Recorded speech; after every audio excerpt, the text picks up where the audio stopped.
I hope you are doing well. Today we'll talk about how to fix or how to solve the problem of permissions on ChatGPT. You click on settings. Here we click on apps, default apps, app settings. Then we search about ChatGPT. Here we click on first stop and we click OK.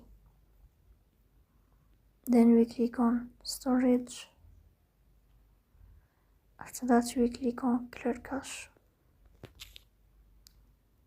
In the end you will turn off your phone and you will restart your phone again to fix that problem. So please don't forget to support us by like and subscribe. See you next time and thank you for your watching.